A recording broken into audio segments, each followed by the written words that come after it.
Shoot ചെയ്തത്. ഈ 3 രാത്രി ഈ കപ്പയും മീനും കണ്ടിന്യൂ ചെയ്യുക. പിറ്റേ ദിവസം കപ്പയും ഞാൻ തീർത്തിട്ടേ ഈ ഷൂട്ടിങ് പോകത്തുള്ളൂ. എന്നും ഒരു കപ്പയും മീനും കൊണ്ടുവരും. അപ്പോൾ ഇക്ക ഭയങ്കര ഡയറ്റിംഗ് എന്നൊക്കെ പറഞ്ഞു വരുത്തിയതാരാ?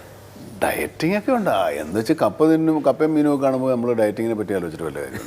അതനുസരിച്ചിട്ട് പിന്നെ 2 ദിവസം വേണമെങ്കിൽ വേറെ മറ്റേ ചോറോ ഒന്നും കഴിക്കാതിരിക്കാം. അല്ല, ഇത് നമ്മുടെ സിനിമയിലൊരു സീനിൽ മനോജ് കെ ജയൻ ചേട്ടൻ ഡ്രമ്മറാണ് സിനിമയിൽ. അദ്ദേഹത്തിൻ്റെ ക്യാരക്ടർ വരുന്നൊരു സീനുണ്ട്. ഈ ബിരിയാണിക്ക് മുമ്പിൽ പിടിച്ചു നിൽക്കാൻ അമിതാഭ് ബച്ചന് പോലും പറ്റില്ല എന്ന് പറയുന്നുണ്ട്.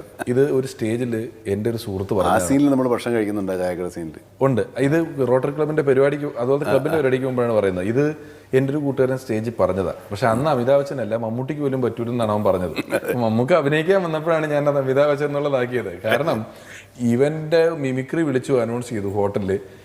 ഇവൻ വന്ന് നമസ്കാരം, എൻ്റെ മിമിക്രി ആരംഭിക്കുകയാണെന്ന് പറയുമ്പോഴത്തേക്ക് അവിടെ ഭക്ഷണം പരിപാടി ഫുഡ് റെഡി എന്ന് പറഞ്ഞ് എല്ലാവരും എണീറ്റ് പോയി. ഇവൻ തിരിച്ച് വന്നിട്ട് ബിരിയാണിയുടെ മുന്നിൽ പിടിച്ച്